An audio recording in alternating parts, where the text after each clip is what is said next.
everyone. Usual applies. It's a preview to Manchester City. We'll have an embargo bit for 10:30 this evening. Vinny, Sky Sports, if you would like to open the batting. Vinny, obviously massive gap between now and the draw with Luton, 19 days in fact. Has that been a good thing for you, a bad thing? What have you been doing with the time? I thought you were going to say massive gap between us and the team above us. It was like a great way to start the press conference. But no, gap between the last game I've never experienced it before. So I have to say it was something that I wanted to treat as a positive. The players have had the chance to reset a little bit and definitely I hope recharge what they need to be, their batteries for what's to come the next 17 games and hopefully we'll benefit from this period. What's to come in the next 4 games as well, because obviously you've got City, Fulham, Liverpool and Arsenal. Yeah, you've got to play them sometime, right? So in which order, I don't think we think about it, we're too fussed about it. The main thing for us is to try and get results. We've been close in these games. It's never been one-sided, but obviously now going into the final stages of the season, it's important for us to try and get those games to try and get the results over the line. Obviously, you've had a couple of games against City since you've been manager here. What have you learned, do you feel, from those 2 games? I think you learn from every game. Now, obviously, they're a great side. They've got top players, top manager. So the combination of that makes them always very difficult to play against. But I try and look at it this way. This is not many times you get the opportunity to play against what is currently maybe the best team in the world, and whatever they bring, we have to try and make a game out of it and try and show our best side in that game. That's the ambition. Do you see a relentlessness about City? Again, we've seen that in the second half of the season before. 5 straight wins, all competitions after coming back from the Club World Cup. Yeah, I think it's been like this for the past 6 or 7 years. It's the way the club is, and I don't really foresee that changing in the future. I think it's still there. I think it's going to remain. But I'd like to think, and this is the way I try and approach it, I'd like to think that obviously winning is the side that everybody sees, but I'd like to think that you can have this in your culture, you can have this in the building. I wouldn't like to think that there's any less relentlessness with anything we're doing. We don't have the same outcome at the moment, but it's something to always aspire to, and if you have that kind of culture and attitude, then eventually good things will happen. It looks like Erling Haaland could be back for them as well. I mean, he's been out since the 6th of December, so in some ways maybe typical of the look in some ways because of obviously the quality that he brings. But how do you go about dealing with what City have to throw at you, that relentlessness that we speak about? No, I look, we can throw names and the list goes on, right? So the biggest thing for me is what is it? It's a Premier League game. So we've just got to go there. There's nobody's gonna ever doubt the quality that they have. Man City, they're a phenomenal team. But I know that you can't start those games defeated, even though the rest of the world will maybe start this. Rightly so, we'll have an idea that this is what the outcome will be. But from our side, no, we're going there with every desire to get the most out of this game. We have to. You've had the experience of going back. How easy or otherwise is it for you to treat it as just another game? It's always going to be a special game, but I'm focused on my job. I really am, and my job takes too much of my days for me to not treat it in that way. With every desire to get a result for Burnley. It's I put too much time into it to look at it any different on the day. How are you looking squad-wise, Vinny? Obviously, last time out, Taylor, Bayer, Berger, Ramsey, Delcroix were all absent. Are they back? We'll see.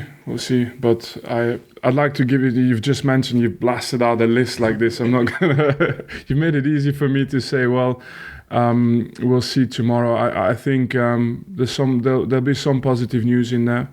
The list can't be longer than that, and yeah, the biggest thing is going to be the team, obviously, on the day. Just aside from the game, how confident about adding to the squad before the deadline? It's a good question. It depends on the hour, you ask me. No, seriously, it's like there's moving pieces. I'm not going to deny it, and recruitment team is putting in a shift, so try and see if we can make the team stronger. I think there's still a few calls coming in for some of our players as well. So we'll see. I have been focused on the game against City now, but I get the information at the end of the day. I'll throw a couple of names at you. Esteve, Montpellier, centre half. Yeah, all I can say is he's not our player at the moment. But obvious interest, the kind of quality that you want to bring in. Yeah, I think we're past the point where I can deny that there's been interest, right? So you've got probably the best sources out there. But the point is, he's not our player, and until then, I can't say much more. Roman S at Millwall as well. I mean, in terms of another attacking option, given the injuries you've got, I mean, is that again a player that you're looking at, or? I know the player is a good player, but we haven't been active on that one, so I can be really honest. You mentioned that other clubs could possibly come in for your players. Connor Roberts, Manuel Benson, obviously been linked with moves away. Anything happening as regards that, or would you, in an ideal world, keep the group that you've got together? No, look, I'm definitely not against keeping the group together, because they're all lads that I've come to know and that I've done everything that I've asked them to do as well. So. There's not even a second. There's not even a thought on my part that these guys have to go. The only thing is, some players, and it's easy for you to look at the list of players who haven't played as much. They have the desire to play, and we have to respect that as well. But look, from my side, there's the only thing I want is a group for the next 17 games that wants to go really hard and just focus on the one and only thing that matters now, and that is keeping this club in the Premier League. Thanks, Vinny. LP? Hi, morning. Hi there. Everyone knows what a difficult place it is to go, obviously, and how good they are. So how do you instill belief in your players going into this game? But, I mean, if I would have asked my players, and some of the players who signed and joined us, some of the players who were there last year in the Championship, why do you want to go into the Premier League? It's because you get to play those games. You get to see what you can do against the best players in the world. And guess what? It's going to be tough, but every now and then someone does something, and that's the mindset you need to have. The only guarantee you have is that if you go defeated, you will be defeated. And look, it doesn't happen at the first try, the second try, but eventually these things happen. So you have to keep the consistency of your belief in there. Since we last spoke as well in the press conference, obviously Jurgen Klopp announced he's going to be stepping down. Pep has said that he's staying on, but I wonder if you can just give us an idea of just how taxing and all-consuming the job is of a Premier League manager.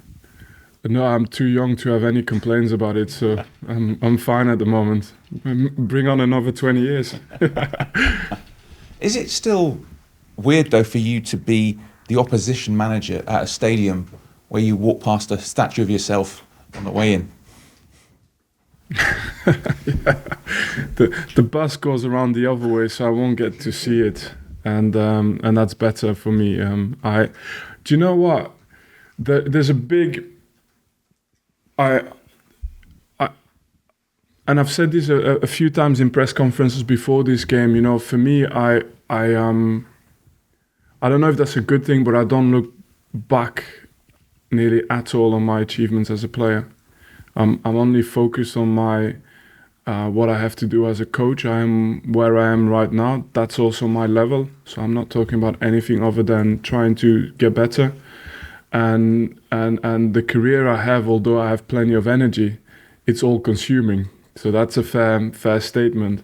So you don't get a lot of time to think back, look back, and so there is something there that is very special, that I fully recognize. But there's also a part of my life that doesn't give me the time to think about it too much. I'm gonna meet a lot of people that I'm fond of, though. That's true, and that I, for most of the season, always want to do well. But I get an opportunity to compete against them, and that's also what we enjoy in the game. It's not necessarily about just the negative side of it, just competing against each other. It also has a very, very positive side to that. Thanks, Stu. Radio Lancashire. Hello, Vinny. Hi there. I just want to ask you about David Fofana. Obviously, your only January signing. What are his best assets, and is he ready to go? No, he's a striker that's able to link, running behind, strong, really strong physical attributes, and his goal scoring record was good. And then he went into like a top 5 league in the Bundesliga, where he built some experience, I would say. And I think he's a player that can help us. We're gonna need players like him towards in the second part of the season, and he's ready to go. How will he affect the way you play? Do you have to adapt to his abilities?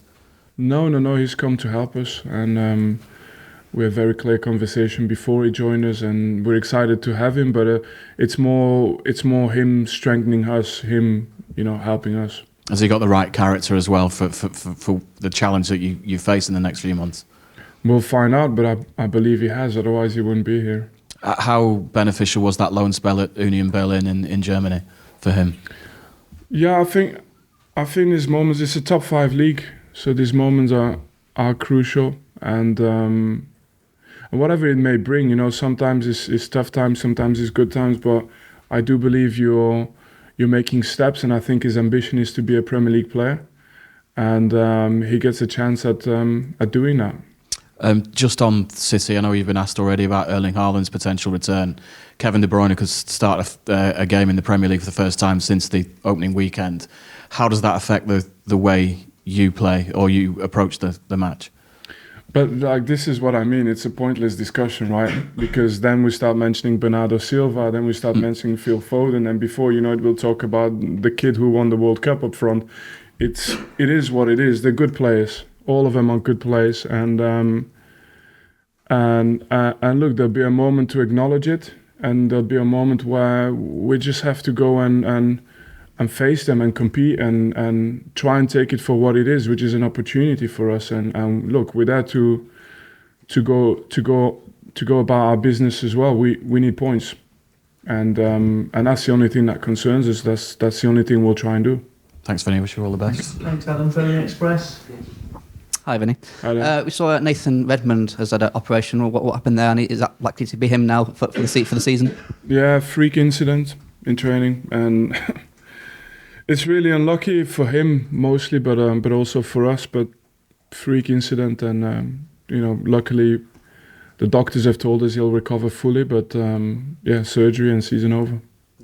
And we've also seen that the partnership with Dundee. What benefits will that bring to you, the first team, and the club as a whole?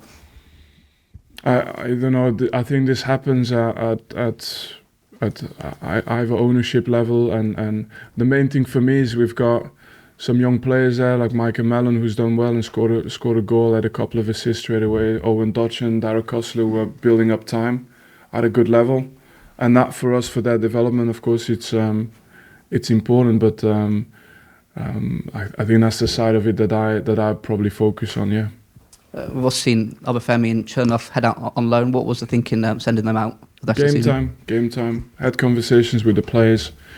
Players want to play, and I respect that. And yeah, we hope they'll do well. We hope they'll continue to develop, and then in pre-season they should be with us. Thank you, Matt. Phil, are you happy at the back? We'll move on. Great stuff. Let's move on to the embargo now, please. 10:30 this evening.